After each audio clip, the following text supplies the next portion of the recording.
Hi, it's been a while since I did a Roach Reflections and it's now the end of June 2021. It's been a strange start to the river season.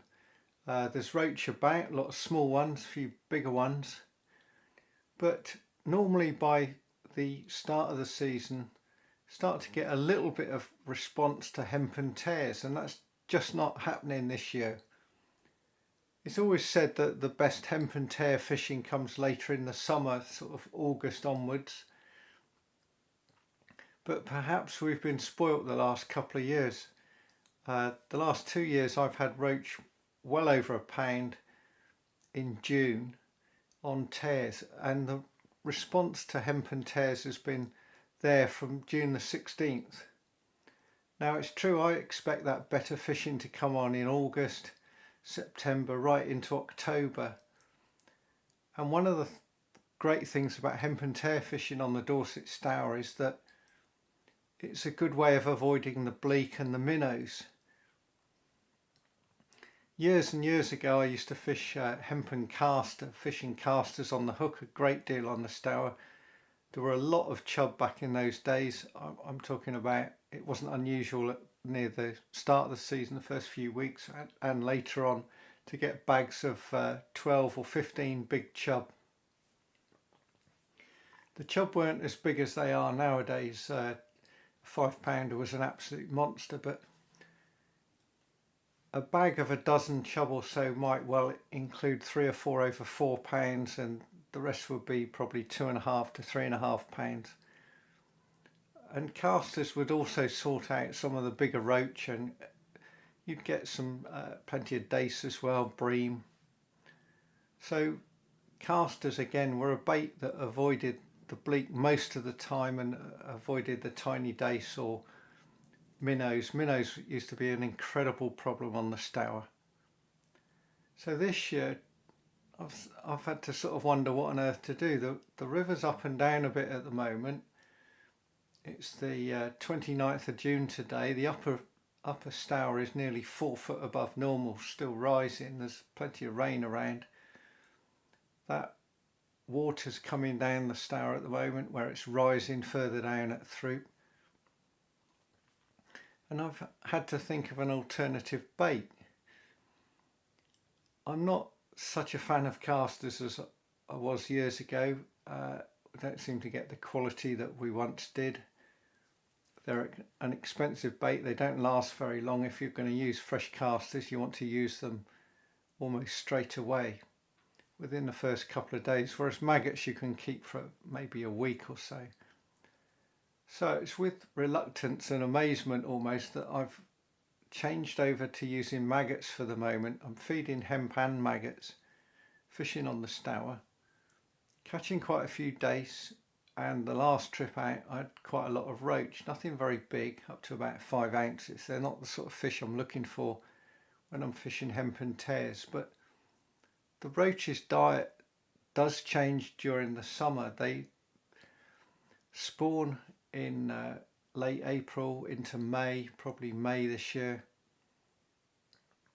and they lose a lot of condition. It's one of the reasons why it's not a good idea to use keep nets in the summer for roach. They're already a bit tatty, it makes them even tattier, and the roach are trying to regain condition, and if they have to grow yet more scales or regrow fins because they've been in a keep net, then there's no upside to that really. Slows down their growth rates. Fish are in less good condition. I'd rather catch them fin perfect and leave them that way. So the roach are hungry. They're feeding on silkweed, freshwater shrimps, bloodworms, caddis grubs, anything that they can find. And they see maggots as a protein food really, and they're happy to feed on them. And this does seem strange to me that I'm not getting bitted out with the bleak and the minnows. I've fished maggots so far 4 times on the Stour, on tiny hook, on little hooks, sometimes on 16 and an 18. I've had one session with a 22, not a single minnow, and that is just incredible really. There are definitely minnows in the river, I'm sure, and I've had a few bleak. I've probably had about 20 bleak, which isn't that many, nothing to worry about.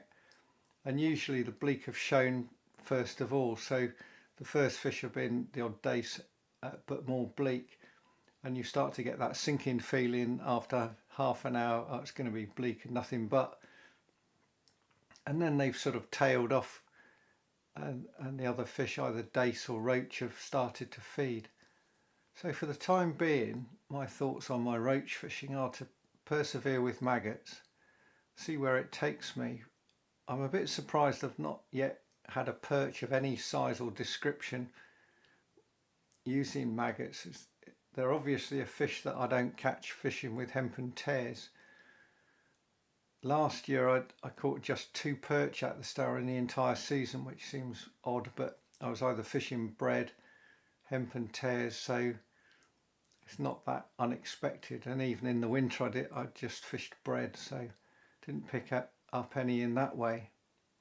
And the 2 that I caught, one was on maggots, one was a little tiddler, and the other was a big one of 2.5 pounds. But that one was taking the fish as I put them back, and in the end it got offered a tiddler on a big hook on 4-pound line, and took it immediately. It hit the water. So it is different fishing this year. It shows how the River Stour has changed over the years. 30 and 40 years ago, fishing maggots in the summer was usually a no-no. There were times you could throw a lot of maggots at the fish and get the chub going, and that would force away the tiddlers. But generally, roach were a bit of a non-starter. You'd get a few dace on it. Down on the Christchurch Harbour, maggots are okay down there. You don't seem to get bleak. I've yet to catch a bleak in Christchurch Harbour. Lots and lots of dace, quite a few roach. There are bream. I've caught perch down there occasionally, but no bleak and minnows to worry about, so it's not so bad there. So as I say, it's going to be an interesting summer. I'm hoping the hemp and tears will start to work maybe next month, but it looks like a late start, a slow start for that bait to work, and hopefully the bigger roach will start to feed properly once they decide they want to. That's it for now, just a short, sweet one. Goodbye for now. See you again soon.